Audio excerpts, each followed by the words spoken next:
தமிழனுடைய படைப்பை பாருங்கள் சார். பல 100 ஆண்டுகளுக்கு முன்னுள்ள பழமையான கோயில் தான். கருங்கல் கட்டுமானம் பார்த்துக்கோங்க. ஃபுல்லாக மேலே ஸ்லாப் எல்லாமே கருங்கல் தான். ஜலகண்டேஸ்வரர், ஸ்ரீ சுயம்பு ஜலகண்டேஸ்வரர்னு பேர். மேலே ஒரு நல்ல தமிழ் பேராக இருந்திருக்கும். அரிய வைத்தியர்கள் மாற்றிட்டானுங்க. அவ்வளோ படைப்பு சார் பாருங்கள். வந்தவாசி பக்கத்தில் இருக்குது இந்த கோயில். சிவன் கோயில் தான். அருமையான ஒரு கோயில். வெளியில் நல்லா மெயின்டைன் பண்ணாமல் வச்சுருக்குறாங்க.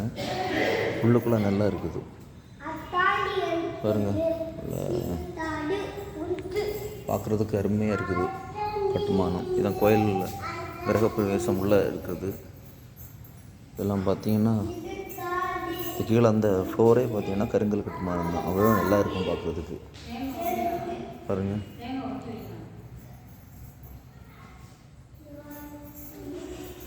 மிகவும் அழகான ஒரு அமைப்புடைய கோயில். இதே அமைப்பு உள்ள கோயில் நிறைய இடத்துல பார்த்துருக்குறேன் நான். நல்லா இருக்குது பார்க்குறதுக்கு. எத்தனை வருஷம் பழமையான கோயிலுமா இது? இந்த கோயில் எத்தனை வருஷம் பழமையானது? ஒரு 1000 வருஷம் இருக்கும் அந்த கோயில் பழமையானது. எனக்கு அருமையாக இருக்குது. எங்கே நான் கன்னியாகுமரியில் பகவதியம் கோயிலில் அதே பார்த்த போல் இருக்குது. பார்த்துருக்கீங்களா? அங்கே வந்திருக்கீங்களா? நான் சும்மா தான் அந்த பக்கம் வந்தேன் பார்க்குறதுக்கு. உள்ள அருமையாக இருக்குது. கண்டிப்பாக சேரன் சோழ பாண்டியன் அந்த நேரத்தில் கட்டினதாக இருக்கும். எல்லாமே கருங்கல் தானே. அந்த கோயில் பேர் என்ன? ஸ்ரீ சுயம்பு ஜலகண்டேஸ்வரன் இருக்குது. சரி தானே? ஓகே. எத்தனை வருஷம்னு தெரியாது. ஒரு 1000 வருஷம் இருக்குமா?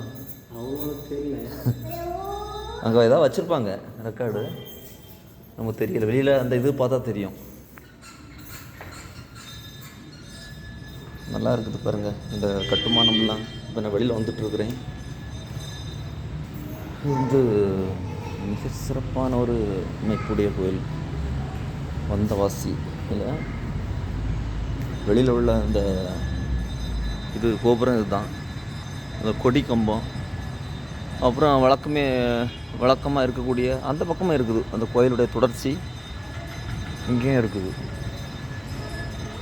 அப்படி போனால் சுற்றி வரலாம். இடது பக்கம் போனால் வலது பக்கம் அந்த கோயிலுடைய எக்ஸ்டென்ஷன் இருக்குன்னு நினைக்கிறேன். நல்ல ஒரு செழிப்பான ஒரு கோயில். பார்க்குறதுக்கு செழிப்புன்னா அது அமைவு, அது ரசனை என்ன இருக்குது. இதுவும் இப்போ கட்டினது போல் தெரியுது. இந்த கோயில் புதுசாக கடையில் கட்டியிருக்கிறாங்க. பக்கத்தில் இருக்குது. நான் அந்த கோயிலை பாருங்கள், பராமரிப்பு இல்லாமல் இந்த வச்சுருக்குறாங்க பாருங்கள். இதெல்லாம் வெளியில் இந்த கோயில் அப்படி இருக்குது, பராமரிக்காமல் வச்சுருக்குறாங்க. ரொம்ப பழமையான கோயில், பராமரிக்காமல் இந்த மாதிரி வச்சுருக்குறாங்க. அந்த கல்லுக்கர் கட்டுமானம் நல்லா தாங்கிட்டு இருக்குது. கோயிலை பராமரிக்கவே இல்லை பாருங்கள் வெளியில எல்லாம். ஒருவேளை அந்த தெலுங்கு மக்களுக்குள் பாத்தியப்பட்ட கோயிலாக இருந்திருப்பா, புது கோயிலாக இருந்திருப்பானைக்கு பண்ணியிருப்பாங்கன்னு நான் நினைக்கிறேன். தமிழர் கோயில்னாலும் அப்படி இருக்குதுன்னு நான் நினைக்கிறேன். உள்ளுக்குள்ளே ரொம்ப பழமையான கோயிலுங்க அந்த கோயில். சுத்தமாக சுவர்லாம் சிதலம் வளைஞ்சி பாருங்கள். சீக்கிரம் உடஞ்சி போகக்கூடிய நிலவரத்தில் தான் இருக்குது கோயில். நான் உள்ளுக்குள்ளே நல்லா கருங்கல் கட்டுமானத்தில் இருக்கிறனால உள்ளுக்கு நல்லா இருக்குது பாருங்கள். வெளியில் எவ்வளோ ஒரு மோசமான நிலைமையில் இருக்குது நேற்று. தமிழ்நாட்டில் கட்டடக்கலை பாருங்கள், பராமரிக்காமல் வச்சுருக்குறாங்க. அது எப்படி இந்த கருங்கல்லாம் எப்படி வச்சுருக்காங்க பார்த்தீங்களா குறுக்க. இதுதான் ஒரு பீம் போல் செயல்படுது. ஒரு தமிழர் கையில் ஒரு ஆட்சி இருந்தனாக்கி இந்த கோயில் இப்படி பராமரிக்கப்படாமல் வைக்கப்படுமா பாருங்கள். எந்த ஒரு பராமரிப்பும் இல்லை. கோயில் பழைய கோயிலுங்க, மிக பழைய கோயில். இது நீங்கள் இந்த கோயிலை பார்த்தீங்கன்னா கோயிலோட அமைதி தான். அதோடைய அந்த கோயிலை சுற்றி நான் ஒரு சுற்றி அதை அப்படி பார்க்குறேன். மேலே உள்ள இந்த கோபுரம் இருக்குல்ல, 3 கோபுரம் அப்படி இருக்குது. உள்ளுக்குள்ளே எப்படியோ வச்சுருக்கலாம். அந்த கோயிலை சுத்தமாக பராமரிப்பு இல்லாமல் வச்சுட்டாங்க. இதெல்லாம் ஒரு திட்டமிட்ட சதி தான். சிவன் கோயில் இருக்கக்கூடிய சூழலை பாருங்கள். இப்போ ஸ்ரீ சுயம்பு ஜலகண்டேஸ்வரர் கோயில்னு பேர் இருக்குது. அதுக்கு கண்டிப்பாக பேரை இப்போ இடையில தான் மாற்றிருப்பாங்க. வைதிகாரிகளுக்கு பூசையை வந்து பூசை பண்ணக்கூடிய உரிமையை வந்து நாயக்கர்கள் கொடுத்தாங்க. அதுலேருந்தே பேரே மாறிடுச்சு கோயிலுடைய பேர்.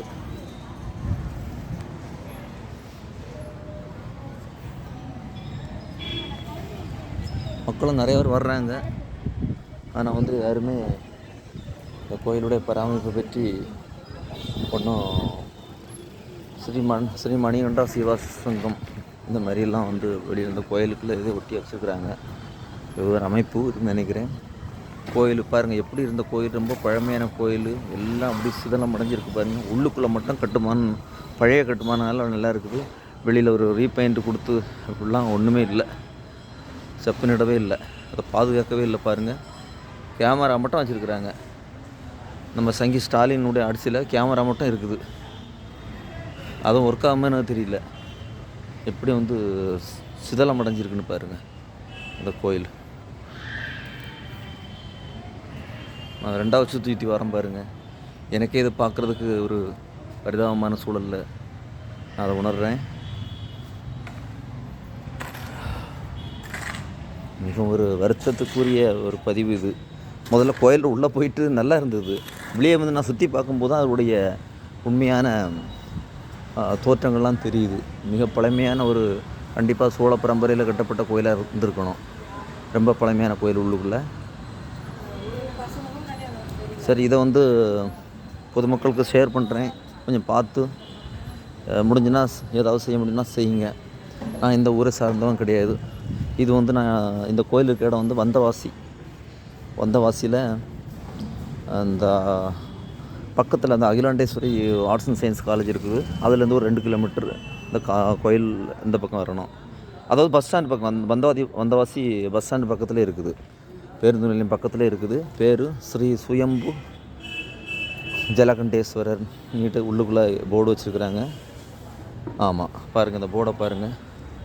திருக்கோயிலுக்கு வரும்போது அருள்மிகு ஜலகண்டேஸ்வரர் ரங்கநாத பெருமாள் திருக்கோயில், தமிழ் பேராக இருந்திருக்கோம், மாற்றிருப்பாங்க இந்த மாதிரி பேரை வச்சுட்டு. நல்ல ஒரு பழமையான கோயில். இந்த மணியெல்லாம் இருக்குது பாருங்கள், நான் இப்போ காணிக்கிற இடத்துல எல்லாம் முன்னமே இருந்திருக்குது. பழைய ஒரு அமைப்பு முறை தான். ஒரு ரீபெயிண்ட் கிடையாது, ஒரு செப்பனிடம் இல்லை. ஓடு தரைத்தளம் எல்லாம் வந்து ஃபஸ்ட்டு ஸ்லாபில் வந்து கேவலமாக இருக்குது பார்த்துக்கோங்க. அதெல்லாம் சிதல் அடைஞ்சிச்சு. நல்லா செப்பனிடுறதுக்கு பல கொஞ்சம் கோடிகள் வந்து குட்டணும் அந்த கோயில். ரொம்ப செப்பனிடுறதுக்கு எனக்கு கொஞ்சம் வெளியேருந்து பார்க்குற சின்ன கோயில் தெரியுது. ஆனால் உள்ளே வந்து பார்த்தா கொஞ்சம் நீளம் அகலம்லாம் கொஞ்சம் பெருசாக தான் இருக்குது பாருங்கள். சுற்றி வெளிப்புறம் நிறையா சிதலம் அடைஞ்சிருக்குது. அதை செப்பனிட்டால் தான் இந்த கோயிலை பராமரிக்க முடியும். இது வந்து பார்வையாளருடைய கவனத்திற்கு நான் கொண்டு வருகிறேன். முடிஞ்ச அளவுக்கு இந்த வீடியோவை ஷேர் பண்ணுங்கள்.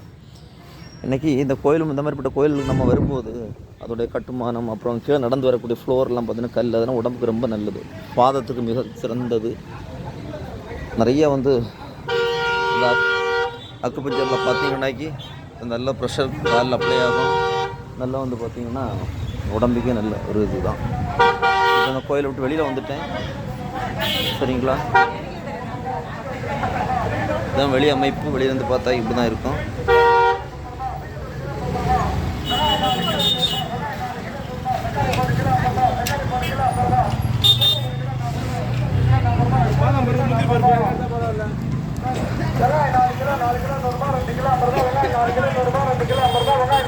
வெளி கோபுரம், அதாவது ஃப்ரெண்டு வாசல் இதுதான் இந்த கோயில். அவ்வளோதான், இந்த வீடியோ நான் முடிச்சு கொடுக்குறேன். தமிழர்கள் ஆண்டிருந்தால் கண்டிப்பாக இந்த கோயில் இப்படியெல்லாம் ஒரு நிலைமைக்கு தள்ளப்பட்டிருக்காது. கோயிலுக்குள்ளே போய் பார்த்தா நல்லா இருக்குது, கருங்கல் கட்டுமானம். வெளியில் பார்த்தீங்கன்னா வந்து மிகவும் மோசமான நிலைமையில் இருக்கிறது. இது கண்டிப்பாக வந்து நிறையா வந்து ஃபண்டெல்லாம் அலோகேட் பண்ணி அடித்து மாற்றிருப்பாங்க போல எனக்கு தோணுது. எனக்கு செப்பனிடவே இல்லை. பழைய கோயில், தமிழன் கட்டிய கோயில். முடிஞ்சுன்னா யாராவது இந்த வீடியோ பார்க்குறவங்க ஷேர் பண்ணுங்கள். ஷேர் பண்ணி ஏதாவது செப்பனிடுவதற்கு ஏதாவது வழிவகை அமைந்தால் மிகவும் நன்று. ஆம், தமிழ் மன்னர்கள் கட்டிய கோயிலை பாதுகாப்போம். தமிழர் பண்பாட்டை நாம் என்றும் பாதுகாத்து வாழ வைப்போம். இருக்கக்கூடிய கொஞ்ச நஞ்சமாவது நம்ம பாதுகாத்து இளைய தலைமுறைக்கு கடத்துவோம் என்று சொல்லிக்கொண்டு முடித்துக்கொள்கிறேன். நன்றி, வணக்கம் மக்களே.